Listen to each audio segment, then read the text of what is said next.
I'm Radio Rebel.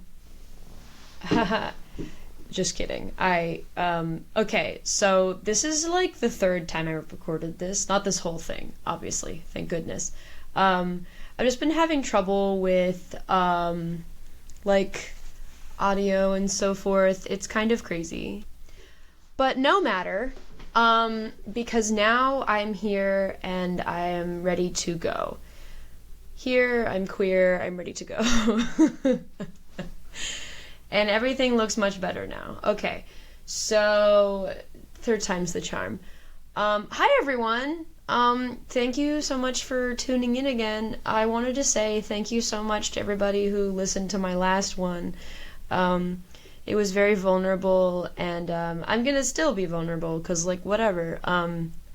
It's just been really hard for me to get back on the horse, and I just want to say I really appreciate anybody who listened to it, and I hope it was fun. I don't know. I had fun doing it, and, I'm going to try to commit to doing this weekly, because it's not super awful to, like, sit and talk for an hour. I kind of, I'm a yapper. So, it's not too hard for me. And it's fun, and I like just making something and getting to put it out on the internet, and I don't know, I miss, like doing something that I can see the results of immediately. I don't know. And I don't have to be seen or judged. I mean, I can just talk and share my voice and share my thoughts, and I don't have to worry if, like, I have something in my teeth, or this angle wasn't right, or if I'm doing something for the algorithm, of, like, whatever platform I'm on. Like, I don't know. Like I said before in my last episode, I don't really get social media. I don't like it. At least not anymore. I used to, but anyway, we have a title now. Woohoo! Welcome to I Like to Think I'm Interesting, where I do whatever I want, and I think I'm very interesting. And this is I Am Interesting Part 2. Before we get into the topic, I just want to say hi, and I want to say thank you to everyone, even though it was only a few people, but, like, it's still cool. I don't know, thanks. Anyway, also, I saw Wicked yesterday, again, for the second time, and it was so much fun, and I have all of the songs stuck in my head, and it's great, and it's, like I said, I listened to musical theater, and it's gotten even worse, because now I listen to both. I like to compare, so I'll listen to the entire soundtrack of the original Wicked with the original Broadway cast, and then I listen to the movie, which is just the first act, which I thought I'd be mad that it was like 3 hours long, but I wasn't mad, you guys. It was so good. I loved it. I love Wicked. It's like, I know it's basic, but it's my favorite musical. That and Dreamgirls. I love the movie with Jennifer Hudson. I mean, her voice is just, it soars. Effie is my favorite character, I think, of, like, ever. I just think she's such a strong and interesting character. Anyway, I could talk about musicals. I'll have a different, probably something else where I talk about that, but this is about me. But okay, now to get into, this is a part 2 of what I was talking about before with my company, LOUZR Creative, which is now kind of not a thing. It kind of was never, well, okay, it was a thing, but you see, I did not know when I was doing it that I had ADHD. So something little known fact, so not little known fact, but, like, those of you who don't know about ADHD is that, like, it makes doing tasks really hard, especially doing a task that requires a lot of small tasks, because your brain, like, in the way that it processes things is different, because, like, from other people, or I guess what we would call neurotypical people, in that it makes it hard for because you know how, like, when you think, oh, I have to get ready in the morning, you think through, I have to brush my teeth. You don't even have to think about it. You just know the steps, and you just execute the steps, and that's how it goes. With a person with for a person with ADHD, at least in my experience, it's like, to me, I'm like, I can't fathom the steps. Sometimes, like, there's too many steps, and I'm like, I don't know how to execute this. So when there's too many steps, like, because sometimes, like, I'll lose focus and I'll lose track. So if there's too many steps, I'll be like, I'll end up like having something half finished, and if I don't do it all at once. That's why I was like very much like in school a very serial do it all in one night kind of person, because I knew that like something about me was, I knew, I guess, even back then, was that like if I didn't do something all at once, or at least like planned it out in like really big do it all at once chunks, it would not get done. And it was very much like an essay. Like, I would not do the steps of the essays. Like, I would write, like, some people, like, they would tell you in school to, like, write a first draft. The first draft would be the final for me. And I would still, and luckily I was intelligent enough where I would still get A's because it made sense to me. But, like, I just would revise as I went. Like, I was like, I can't write this again. I cannot be here sitting in this chair writing this again. I must get this done in 2 hours. Like, that's, or if I'm gonna get this done, like, I once wrote an essay, like over the span of, like, 5, like, all at once, like, for 5 hours, like, in one evening, like, staying up really late. Like, this is how my brain works. So, fast forward to today, like, when I did LOUZR Creative, I did not actually submit the business paperwork. I sort of half did everything. Like, I got tax stuff done, with help, but, like, I had I was supposed to go, I filled out all these forms online, right, to register my business in the city of, I don't know if I could get in trouble for saying this, but, like, whatever, but, like, it's not like I made any money off of the business anyhow, so, like, I don't think the government will be mad at me. I mean, I did spend, I don't know what I did. Anyway, so, like, I filled out this form, right, and I printed it out, and I was supposed to take it to City Hall. Oh, I guess I realized that I revealed where I was. And done. I did it. Yeah. Bet you didn't think I had those editing skills. Neither did I. I put a little weird tone in there. I hope it's not awful to listen to. I was listening to it and I was like, it's not terrible, but, like, I don't know. I just don't want to reveal that I'm in the city of... Oops. There I go again. Haha, that one was a joke. Okay. You see, I got jokes now. Well, I always had jokes. I'm funny as hell. Okay, now that I've talked about, okay, so now let's talk about it. So I didn't even register there, so it was very much like half done, which I'm honestly very ashamed about. It was really hard to, like, admit that I needed help and that I didn't have the tools to accomplish something as big as I wanted to, with the tools and knowledge that I had. Like, I think it was really hard. I think it's just hard for anybody to acknowledge that. Okay, so let's talk about some of the things that I said I was going to talk about. And, like, now that I think about it, I don't know if I want to talk about everything, but, like, I'm gonna. Okay. So the writing process of the film I mentioned last time. The writing process of just a refresher. My film Tranny Faggot, which is titled because it's about the bullying of a trans kid, and it was and that's the shirt, and that's the writing that the bullies write on the shirt. It was the ugliest phrase I could think of to express, my anger and also hurt at like the way I saw people speak about people online and in other places too, and in my life. So that's why it's called that, because it's a big theme.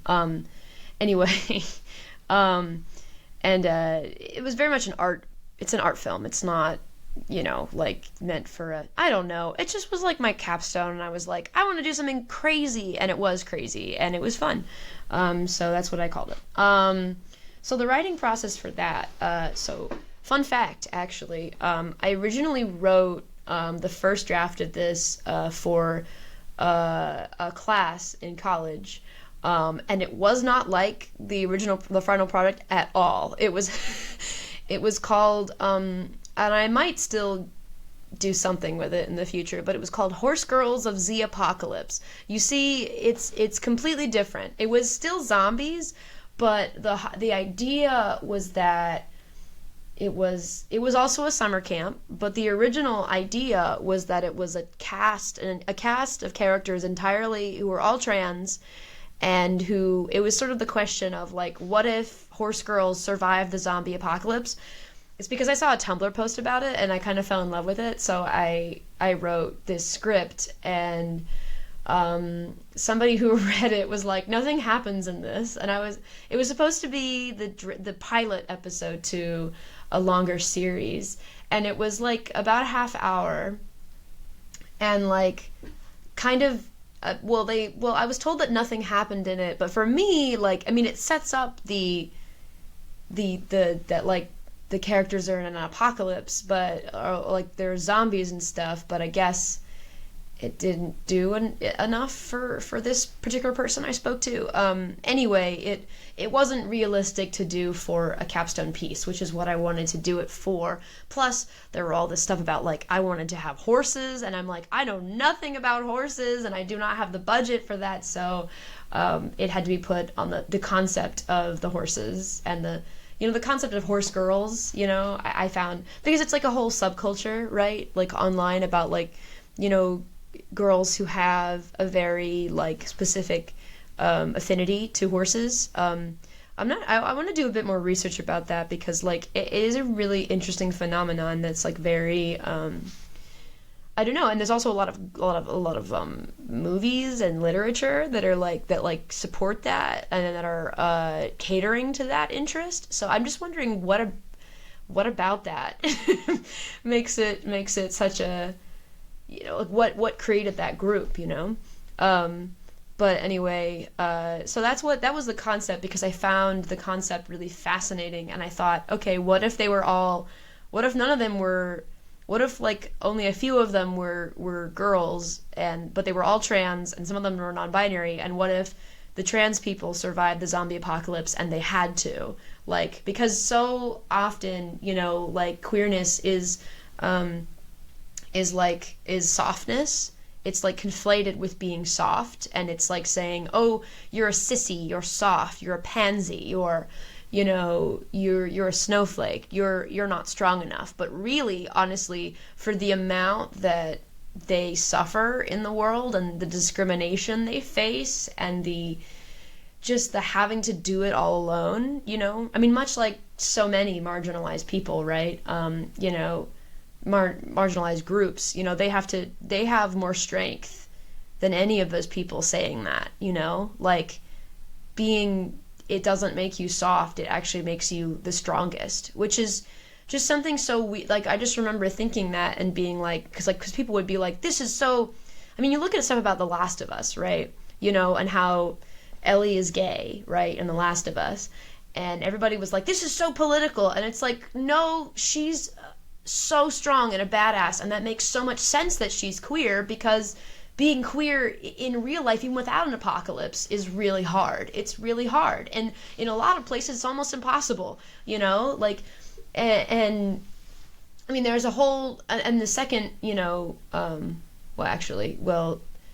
the second video game, there's a whole trans plot line too, which is also driving home the point that even in the apocalypse, it's so difficult, because like this person is like ostracized even in the apocalypse. So it's just like these people are as strong as you can get. They are resilient. They are told over and over again, even if it's not the apocalypse, that you should, die. You should not be around anymore. And over again, they are like, no, I'm going to live. My God, I'm already 15 minutes in. Jesus Christ. Am I... Anyway, I wanted to, but this is the writing process. It was my idea. It was my thought, to talk about that. And because I just remember, watching The Walking Dead and hearing about sort of these man's man shows, because the zombie apocalypse was very much like, I guess especially with The Walking Dead, it was very much like all these, men with like these who knew how to hunt, and they had big, bows and arrows and stuff, and they had like guns, and they knew how to, and one was a cop and the other one was like a hunter, and it was like, and those were like the main like guys who you knew could kill the zombies and get it done. And I wanted to explore the possibility of like, okay, what if all of the survivors were trans, and that made them stronger rather than as something in our society is seen as weak. So that was the thought. And then to make it more feasible to do, I sort of took out for my capstone project, I took out with a small budget and with funds I could have access to, I took out all the really expensive parts, and just replaced it with a smaller story, just with a combined short film that's just like tells the whole story in one thing. And I just focused on one character, and that character was one that I wanted to play anyway. That character was Wisely, and their name was Wisely in the original draft for the first script. And their storyline in the original was that they were sort of in this place of like, it was also it was about class. I wrote about that too, whereas like this place full of rich people or people from wealthy, well-off families, like wealthy to well-off families, right, who could afford to send their kids to a summer camp with horses in it, right? Like, this person was, loved horses so much that they were on a scholarship. And that was sort of, and then they were like a farmhand, sort of like, the typical like, the plot line in a film, in a school where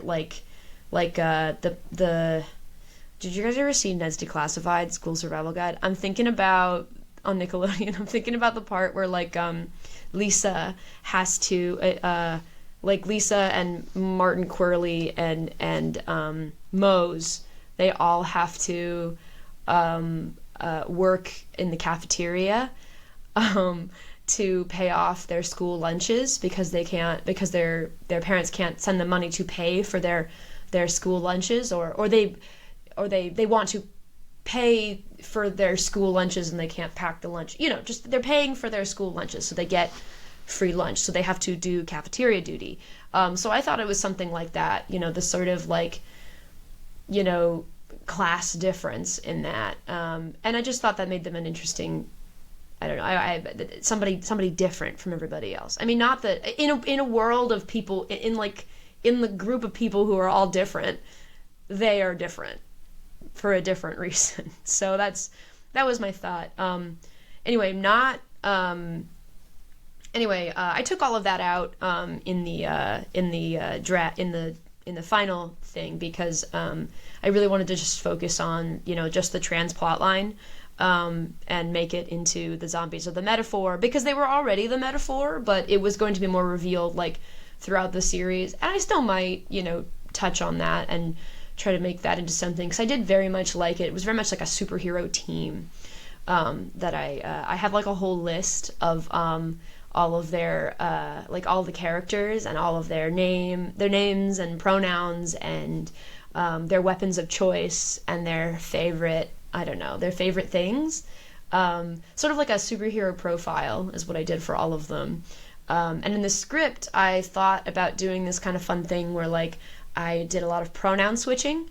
But like, because like if characters use multiple pronouns, I switched the pronouns in the script. But like, I guess I understand why that would be confusing to some people, but also like, I don't know, I feel like there's something there. There's something interesting there, because it's like, if a character in a script has multiple pronouns, like what do you do when you're describing them, in the text, describing their actions. So I just thought it would be fun to explore that. A lot of people didn't understand it though, so I still might. I thought it was an interesting idea. So if anybody's interested in exploring that with any of my writer friends who are listening, interested in exploring that, and that aspect of queerness in scripts itself, would love to discuss more, because I find that really fascinating.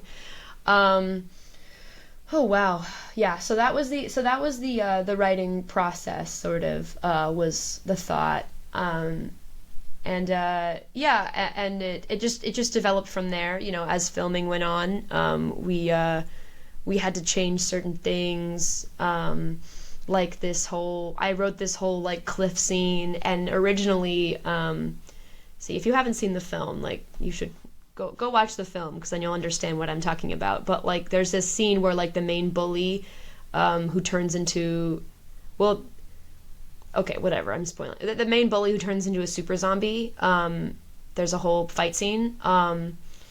It's really fun. Shout out to Ariel. She's amazing. And we were supposed to have a scene where her character falls off a cliff, because the main character has this moment where, trigger warning, suicidal ideation, they're like thinking about jumping off of a cliff, and so I wanted to sort of have like a poetic just. I like when threads tie back together in film scripts. I really like when something you set up in the beginning comes back in the end. I really like getting to see the threads come together, and it makes for great rewatchability, to be honest with you. So those are my favorite scripts, so I always try to do something like that, and bring all the pieces together and tie all the threads together. That's one of my... I like when dialogue comes back. I like when characters come back. I like that kind of stuff a lot. I do miss writing, so I might do that again, and share, but we'll see. But yeah, so I just wanted to push myself, I guess, for that project, as far as I could go, and I did, and I'm proud of that. I got to see my limits, and I got to see, like, what I really could do and accomplish, if I organized the people and was passionate. I think the hardest thing that burnt me out, to be honest, was just like the lack of stability, because as somebody who, finding out my recent diagnosis of ADHD and potentially autism, I haven't gotten that officially tested, but like, I don't know, in like there's like this whole movement of like self-testing, and I've self-tested a few times, and it seems that I could likely have it. And like, being somebody who has a hard time with being dysregulated and with lack of stability, it's really hard to function in the freelancing world of art, especially in today's world where like you have to make content all of the time because everybody's expecting content, and there is saturation of content. There is, like, you're on TikTok and everybody and their mother is posting, and they're like, look at me, look at me, look at me. And it's so difficult to get people to notice your work, or notice how long and hard it took you to make these things, because they just want more and more and more and more to come out. And it's just like and also, to make any money at all, you have to know how to market, how to do all these other things. How do they pay you? What's the product? How can they trust you to create a good product for them that they'll want to pay for? So it's just like, when you feel like you have to constantly be making products as an artist, and and when you do it for your job in that way, like it's really disheartening, I guess, as somebody who gets easily dysregulated. Like, I need that stability. I need that. If I had somebody like a manager or something like that who could take care of those things for me, and I knew that I would get paid and I could just sit and write all day, oh boy, howdy would I do that, you know? Like, I thought I would be doing something like that, but like I've decided that like I want to right now, you know, focus on just feeling stable and you know, taking care of myself and feeling like I can manage myself in the world. I decided to focus on that side of myself a little bit more before I dive back into my passion, because I know that like I will do my passion again in the future, but like um I'm at a point where I think I really need to focus on how do I function in the world at this moment. Like, what does real life look like to me? Because it's no longer structured. It's not school. It is just the real world, and I kind of never figured out how to do that yet. So I'm just trying to do stable things that earn me money and figure out health insurance and all that jazz. And anyway, very personal. But anyway, yeah, and also I wrote, like I said before, I register with the Writers Guild, and you just go online and click a few buttons. I don't know why I hyped it up so much in my last pod. It's not hard. You just go online, honestly, and you just register it, and you pay like a fee. But that means that no one can steal your script legally. So if they like what they saw, they can't just be like, "Well, I wrote the same thing," and it's like okay, F you, you know. Okay. Okay. So I'm up at the halfway mark. Whatever. I had fun talking about what I talked about. I hope that was interesting. That felt interesting to me. I actually, you know what, I can talk about the writing process of Jude and Julia. Okay, so if you look on the same YouTube channel, I have a trailer for this web series that I wrote, which is, it's going to be 10 episodes, 45 minutes in total content, which is because because I'm crazy and I wanted to push myself more, which is crazy, you guys. And I hardcore burnt out on it, but you know, I was proud of the script. I think it was really hard because I wasn't proud of my acting at all. Like, I did not think it was that good. I did not know my lines very well. I did not get a chance to like be really in touch with the character the way I like to be, because I did everything. But not everything. I had some really, really wonderful folks come back from TF, as we call it, because we don't like to say slurs all the time. From the film, from the previous film I was mentioning. And shout out to Karthik. Love that guy. I love you, man. It was really, really it was really fun to do that with all my friends again, and to try to do something even more. But I just realized when I was trying to sit down to edit it, I was like, I don't want to touch this. I hate it. I can't look at it. I can't look at myself act. I can't look at myself do anything. It's just so awful. I know that I probably think it's more awful than it is. It's probably not that bad. It's probably not. But and I know it's not. I'm really proud of the script and what came out of it. And so the script, basically, so it's a vampire web series, and it's about two newly best friends. Jude is a vampire who I play, and Julia is a human who my good friend Ivy plays. Hi Ivy, I love you. If you listen to this ever, you're the best. I hope to eventually show you what I did with it. It's not me who's going to edit it. It's going to be my lovely brother Stuart. Love you. And I'm excited to see what you do with it, because I don't want to touch that. I don't want it. I can't do it. You know this. And good luck with that. That's a lot of footage. I hope that you're up to the task. Anyway, I love you.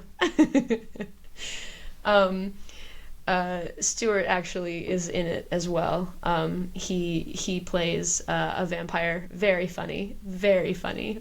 If you get the chance to check it out, I'm pretty proud of the jokes and of the dialogue. I think it's pretty funny. I certainly had a lot of fun. I had a lot of fun writing it.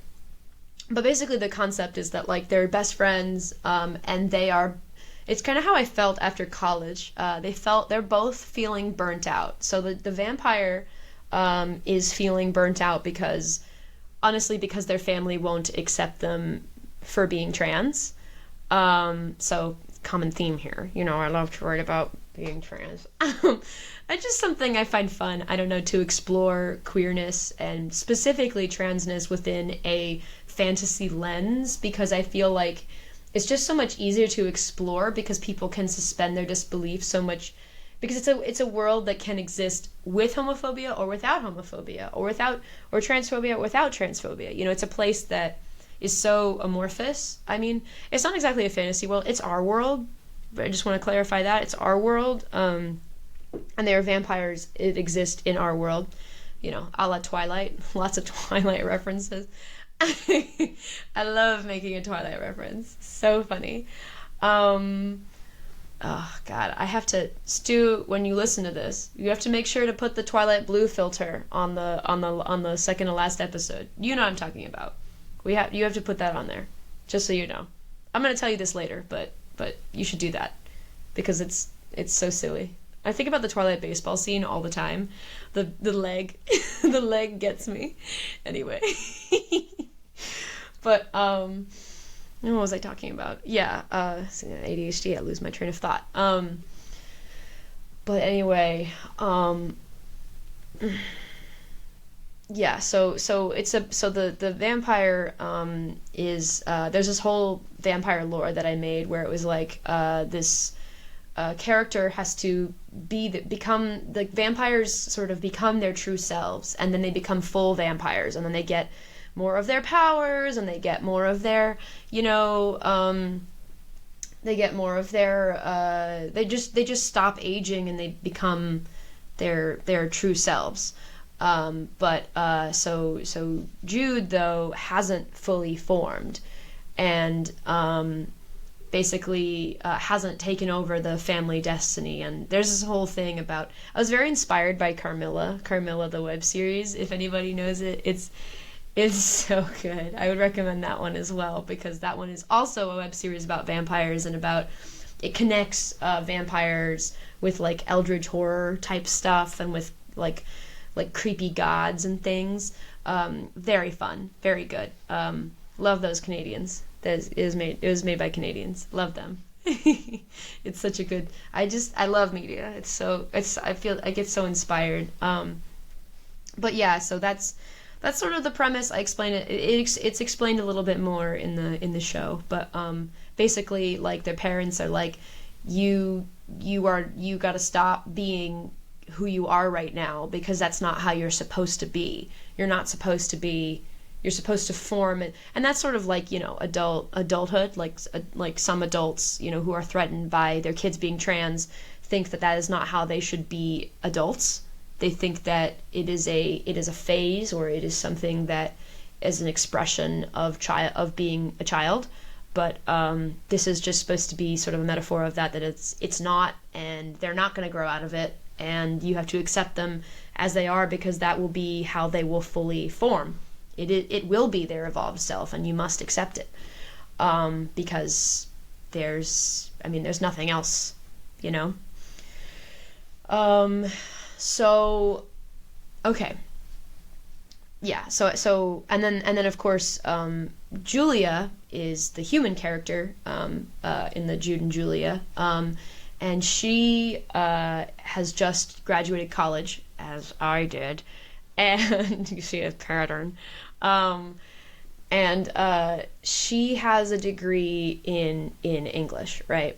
Just like I have a degree in theater, in something that, you know, isn't directly attached to a well-paying job. And you come out of there and you liked, sort of, she went through it's sort of about my experience, is that, like, you come out of school having done this thing that you like, and then you come out and you're like, now what? You know? And she has depression. She struggles.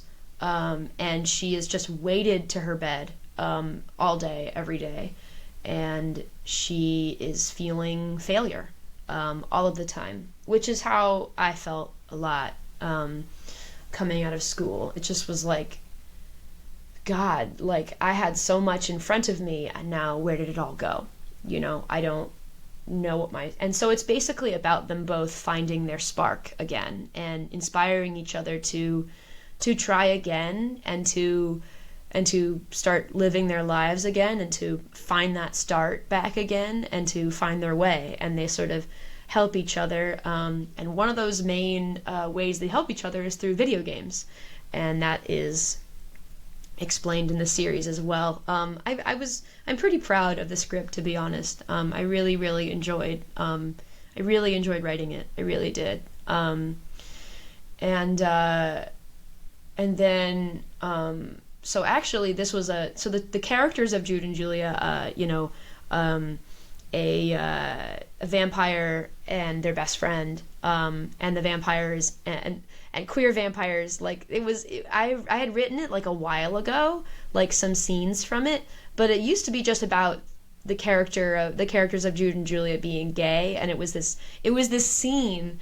It was just this scene where like vampirism was a metaphor for being gay. So they would say stuff. So there was this like scene between the two of them where like Jude was like trying to convince Julia that they were a vampire. They use they, he, by the way, so I might he in a little bit. Because those are my pronouns. And I can do whatever I want. So he's like, what do you mean? Like, I am. And then she's like, I think you're just faking it. I think it's just a phase. I think like, and making all of these excuses that you would normally hear for gay people, or like, I think you're just doing it for attention. Like, and like Jude meanwhile was like turning into a bat, picking up heavy objects, and she would just have a different explanation that would be like a different explanation for being gay. And so it was sort of, I might share that sometime, because it was, I really liked I thought the scene was kind of funny. So it was originally what it stemmed from. So I really enjoyed these sort of best friend characters. And then of course, Jude has a hot vampire sister, who is in the show is played by my lovely friend Marie. Love you, Marie. She in the original, she was always in the original concept of the show, because I wanted Julia to have somebody to drool over that she was, and it's like, what do you mean you have a hot sister? Like you didn't tell me this. Like, it's really funny. So like a hot gay sister. So that, like a hot badass. It was just sort of like, I just thought it would be funny, and also just really fun that they're all just like vampires and friends together, and yeah, so that was the original concept. But I was really excited to make it into what it was, into something else. So that was super fun. I really liked writing it. Writing is probably one of my favorite parts. I think the hardest part for me is like picking something I like best in film and in theater and in making stuff, is that I really love to write. I really love storytelling, but I love all the other aspects of storytelling too. I love to control everything, which is a terrible trait when you have a hard time executing everything. You need people. You always need people. I mean, Jude and Julia, the script would not have been what it was without Marie and I sitting there, going through. I hope it's okay I'm mentioning you, dude. I love you. And we just went through and like made new jokes, or was like, this doesn't work here, and we made drafts, and we just like sort of bounced ideas off each other, and and also like she would, like we'd be like, this part doesn't make sense, and like that was, it's always super helpful to have that as a writer.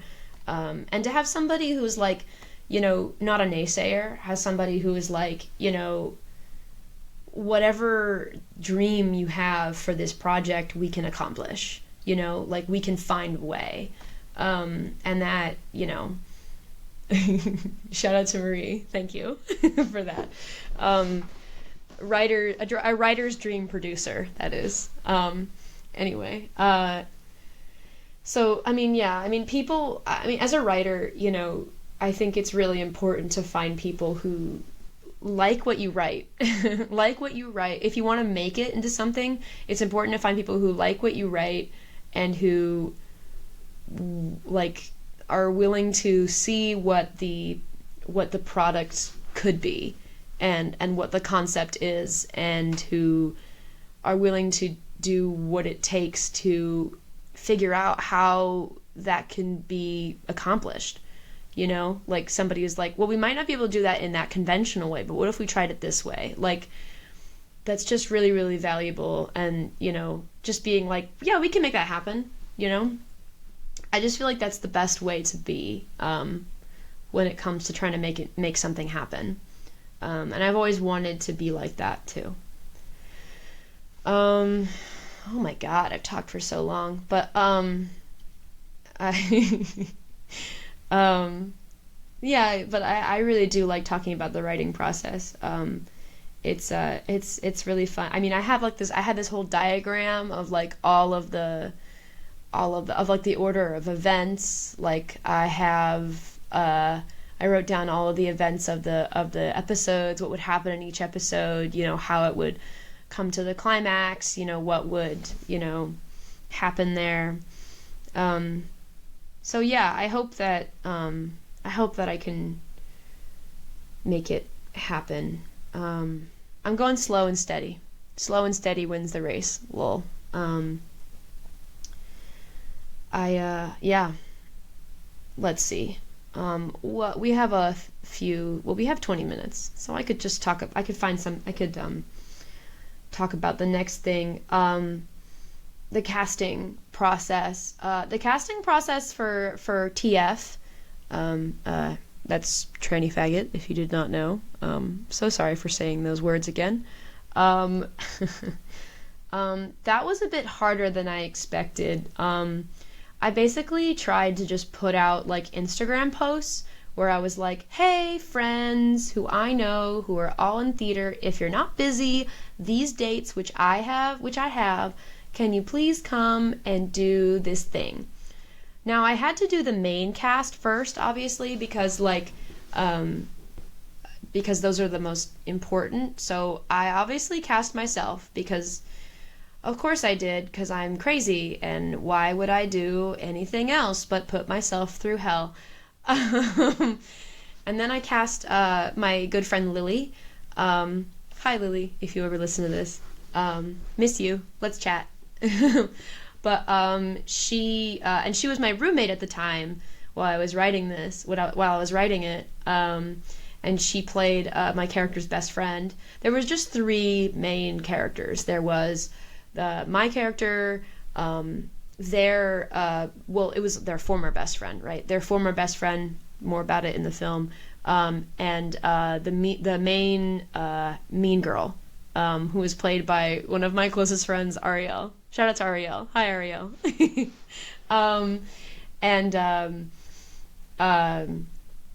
So yeah, and the casting for Rachel, like who was played by my friend Ariel, like took a while. I mean, I think it was just hard because I made this Google Doc, right?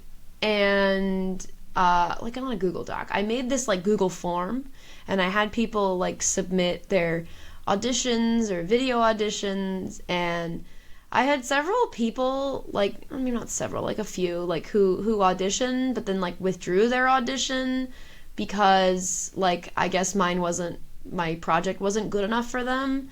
So that's something else to watch out for, is that some people are just gonna think that your project isn't good enough for them, and they, you know, I think you really have to, like, I mean, especially when you're indie and just starting out, you have to make sure that you are with reliable people, which is why, you know, I guess normally, you know, people would say don't work with your friends, but also if they're like trustworthy friends and friends who you know will like have your back no matter what, like I have found those to be really trustworthy people, because they'll look at your script and they'll be like, okay, I will take care of this, you know? Like, I guess, like, not necessarily your closest friends, but, like, reliable people.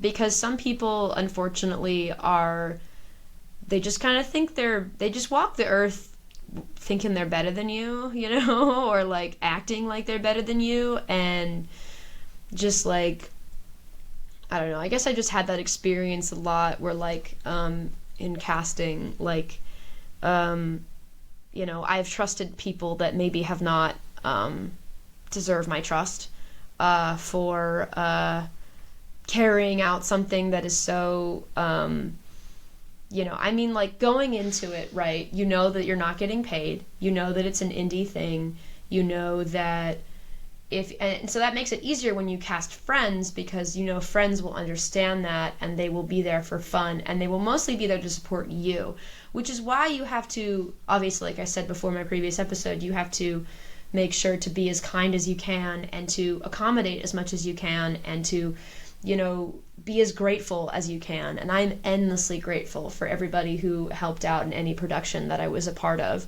in any of my babies.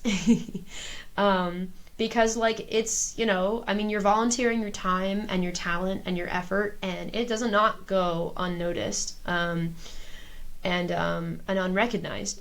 And it's and it really just, like, it sits with you how much these people care about you, like when they work with you to accomplish something that, you know, takes something out of them too, you know, that takes a piece of them. It takes, you know, it's taken all of me, right, but it takes some of them too, and that's why you have to really be respectful of the people that you include, respectful and also grateful, and even if they grind your gears because they're your friends, and everybody has opinions, and you're like, oh, stop having opinions, but it's like, you know, that's what you signed up for. I mean, even if they weren't your friends, like, they would have opinions, like, everybody has them.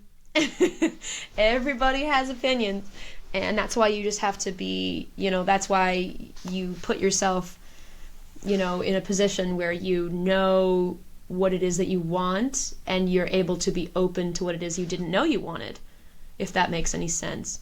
So again, like, I mean, it's like what I said last time, is that, like, when you really should surround yourself with people you trust, and, you know, you're not always going to make the right decisions of, you know, you might make the wrong choice, and in those situations you just have to be as kind and considerate as you can be, and move forward and pivot as much as you can. You know, I mean, like I said before, just don't be an asshole, right? Just don't be an asshole. That's the biggest thing I've learned, is just like that you're not going to be everybody's cup of tea. You're not. You're just not. Like, some people are not going to like what you do. And, like, you have to be, and it's hard because sometimes people you didn't expect, you know, won't like what you do. Like, like, you know, like, sometimes parents in your life won't, not that my parents have, but, like, you know, just as an example, but, like, some loved ones, parents, close friends, you know, like, maybe a partner, you know, like, any, like, none of these haven't, these specific, some of things, like, my partner is lovely and I love her, but sorry, girlfriend, we are not lab partners, anyway, so, you know, but, like, it sometimes it's a reality that you have to, you know, be okay with. And I'm trying to tell myself all of the time, because what people say to me really sticks to me. I mean, like, oh my God, I was just thinking about saying this last night when I had just watched the Wicked movie. But it's like, I think about that quote that, that Ariana Grande as Glinda says to Fiyero, when he's like, man, she doesn't like Elphaba, like, referring to Elphaba, she doesn't care what anyone thinks. Well, he says she doesn't give a twig what anyone thinks. And then Ariana Grande's character is like, of course she does. She just pretends not to. And I'm like, I mean, I think we can all relate to that. My goodness. When people have not great things to say about my work or about me as an artist or about me as a producer, as a creator, as a director, as a, making stuff, like, it doesn't make me feel good. Like, it makes me, like, when people say not so nice things or give unwanted criticism or aren't supportive the way that I need them to be, like, it hurts to my core. And the things that, I sit with them a lot, and it shakes my confidence.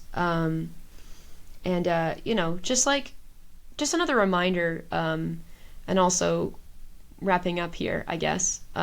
Just a reminder, like, if you're a keyboard warrior, right? If you're online all the time, be aware that words can hurt, and that if you're giving somebody unsolicited advice, please be careful to be kind at all times and to be aware of the situation, read the room. Like, think of this person that you're speaking to as a human being, right? I feel like so often online or even in person, like, people don't think about their duty to be kind to others. People don't think about their duty to be considerate.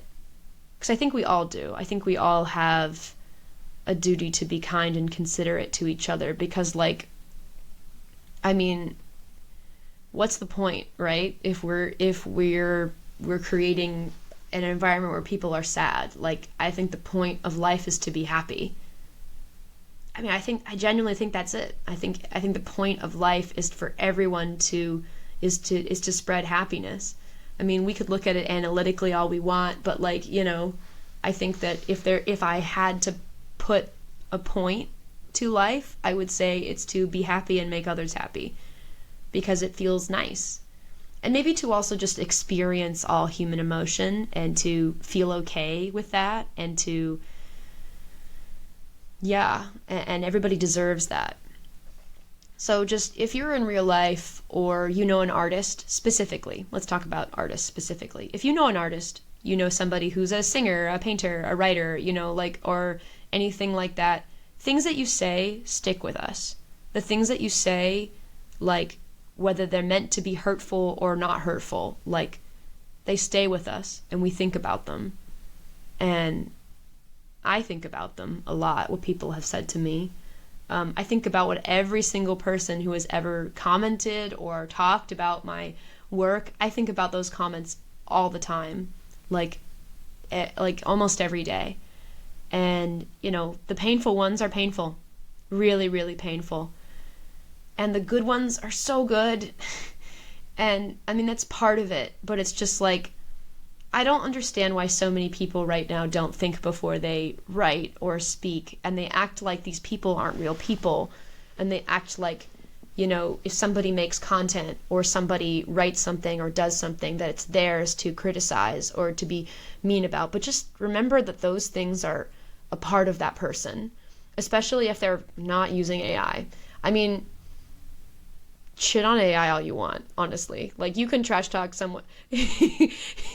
Again, I'm not an expert on everything. I'm not the sage on everything, but in my opinion, like, you could trash talk AI. You can trash talk that, because that's not, I mean, I guess in different contexts, whatever. It's just you didn't draw it, you didn't draw it. Anyway, my opinion. Learn the skill if you want the skill, like, you'll be much more satisfied if you sit down, learn how to put pen to paper and make something, like, sure, you'll have the other one faster, but, like, the other one will be so much more human and actually feel so much better to make, because you won't have just satisfied your immediate urge to make something exist. You will have made it exist by your own hand, and it will feel so much more satisfying, I promise, with hard work put behind it. Now, emails, I'm cool with if you AI your emails. I AI my emails now, because, like, honestly, like, F professional speak, you know what I'm saying? Like, why do we have to speak professional foo, like not professional foo, but like kung fu, like professional, like, why do we have to bend over backwards to appear professional to other people so that we're not so that people take us seriously. You know, like, why is it that I have to say best regards to people when I would like to be friendly? You know, like, I don't get it. Anyway, I don't get professionalism, but that's why I have AI do it for me, because I don't understand it. I don't understand why it's such a, I don't know, why people have to hide themselves, have to hide their own personalities when it comes to the hiring process. Anyway, that's rant over about that. But yeah, just like, be kind to your artists that you know. Be kind to your artist friends. Be kind to artists in general. Like, you know, just be kind. Like, it just, I mean, I know that we should talk all the time, but, you know, if you're commenting on someone's post, don't talk about them like they're not there, because they read stuff, you know, they see stuff. I mean, maybe a giant celebrity won't, but they might, you know, like, whatever. I'm not gonna stand on my soapbox for celebrities. They're a whole other thing. But, like, you know, like, I see you, and I hear you, and I see the good and the bad. So please be nice. Because like, I'm a human being, and whoever you're speaking to about their art is also a human being.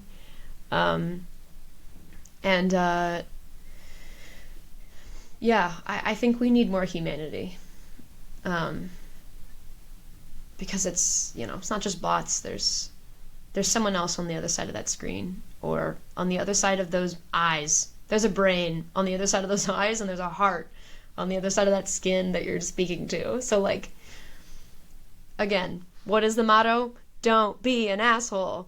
Don't be an asshole. Anyway, that's just my opinions on life. Well, I certainly talked about a lot of things that weren't all of the things that I was supposed to be talking about, but I suppose I'll talk about more things in the next episode. I really hope whoever listened to this enjoyed this. I'm going to try to make this a regular thing. I suppose I have a few more episodes of talking left in me about LOUZR and my specific experience with it. And if you relate to, you know, being an artist and burning out, I don't know, leave a comment.